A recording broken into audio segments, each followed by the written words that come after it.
Joining me now is Dr. Allison Liu of UC Davis Health. Dr. Liu, it's so great to see you. Thanks for joining us this morning. Thank you for having me. And they say the eyes are the window into your soul, but doctor, they're also, in all seriousness, they are the windows into our overall health. Yes, that's very true. We use the eyes to look at a lot of things. We look at some certain diseases, systemic diseases that presents with eye issues. We also look at cognitive issues that could present with difficulty seeing. Right. And you and your team have done extensive work in this area. You're actually using virtual reality to help detect Alzheimer's disease. Can you talk a little bit about how this works? Is it as easy as putting on a pair of meta glasses as an example to kind of see the world? And how does it work? So the concept started with us feeling that there is a barrier to diagnosing eye-related cognitive dysfunction because the appointments are booked. Some of the senior citizens cannot really make it to the doctor's office easily, and the visits in the office tend to be very long. So a lot of us with back issues or transportation issues, we can't stay in the office for hours to complete the whole set of testing. So we identified these barriers, and my colleague, Dr. Alberto Gonzalez, is also a neuro-ophthalmologist and glaucoma specialist trained in the UC system, now has a company that develops technologies to make these tests easier and portable in the VR platform. So we worked together on building a suite, including most of the testing that we would have done in the office, and we bring this set built in a set of VR goggles to the community. So our senior citizens can sit at their comfortable place, such as we meet them in the gym, we meet them in the library, we meet them by the poolside. Within 15 to 20 minutes, depending on how many tests we end up doing, how many times we have to repeat, we can give them a screening report of the overall eye health. This And way, I'm sorry to interrupt. I was going to ask you, I mean, it, it, it sounds like there is some specialized equipment, but it also sounds like when instead of having them come to you or your offices, you can actually deploy someone to go visit the patient. Do I have that correct, doctor? yes, for now, we have medical students who are interested in the field of ophthalmology and neurology. They wanted to learn how we can help the community as doctors. That's the first thing why we become doctors. We want to help people. So then they get to see these participants. Sometimes they are patients, sometimes they are normal, healthy controls. We call them controls, but they are healthy people who just wanted to contribute to the study. So they get to meet the people where they live.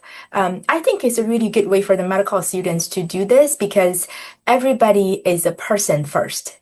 Not Mhm. everybody who's sitting in our chair in the bed on the table is a patient. Everybody has a story. So they get to meet with people and then also do an eye exam using a VR goggles. It's a cool project for the medical students to do. Eventually, we're hoping to train caregivers or even deploy these devices to the patient's homes. And as a matter of fact, this device has been deployed to people's homes to do repeated monitoring of their vision conditions. But for this project, we are deploying ourselves to the community with the technology. Right. I mean, and that is a very uh, good goal, obviously, to get this in the hands of more people. One of the things I thought was really interesting is that the ability to detect early signs of Alzheimer's disease. I'm aware of, I think there's an FDA approved blood test that's out that you can see if you have this, I guess, predisposition.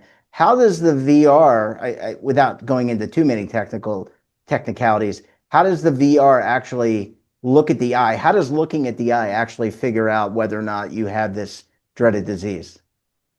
So, first of all, I'm not an Alzheimer's disease specialist. My understanding is that in order to formally diagnose Alzheimer's disease or any kind of cognitive impairment due to Alzheimer's disease, we'll need a battery of testing. It's not just looking at the eyes or looking at your questionnaires or looking at a PET CT or looking at whatever brain imaging that will give you the diagnosis. Same thing as a blood marker. Everything will come together, and we need to have a Alzheimer's disease or cognitive neurologist to make the final diagnosis with us.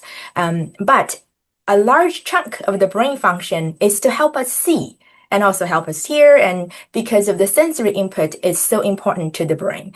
The reason why we can see is not because the eyeballs can see. It's because the eyeball, the optic nerve, and the brain, they have to work together for us to see something, capture the image, and interpret what we are seeing. So lots of the brain dysfunction, including cognitive dysfunction, could reflect in the visual tests.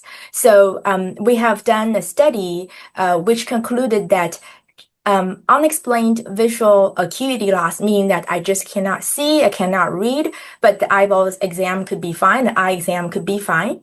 That's because the brain cannot interpret. There's unexplained decreased visual acuity by an eye exam, and also decreased color interpretation. So sometimes people would have difficulty interpreting different shades of colors.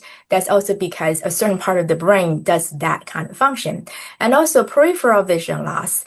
You know, the left side of the brain controls the right side of the peripheral vision. The same thing, and the right side of the brain controls the left side of the peripheral vision. If there's focal brain atrophy, and we could technically see unexplained visual field defect, meaning that the person did not have a stroke, did not have brain tumor, did not have MS, did not have anything on traditional MRIs or CTs, but they have a peripheral vision loss.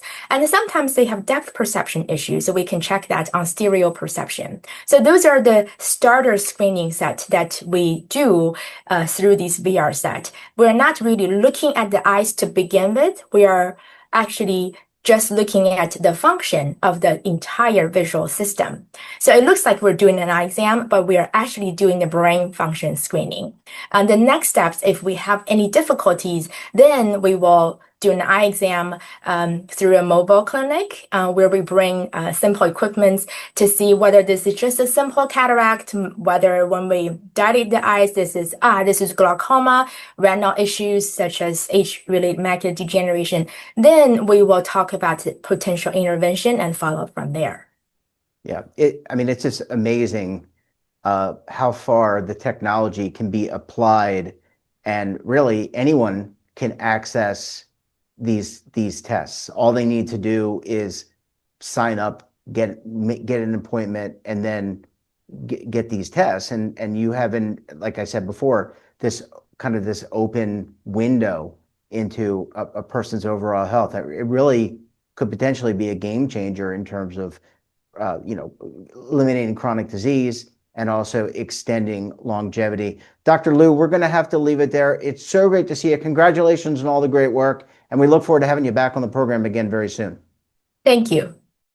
Well, thanks for watching. And don't forget, we're back again tomorrow morning with another great expert and another great topic. You can tune in right here Monday through Sunday at 7:30 a.m. Eastern Time. And don't forget to subscribe to our daily newsletter, The Morning Pulse, for all the news in one place, delivered directly to your email box. Check it out at our website.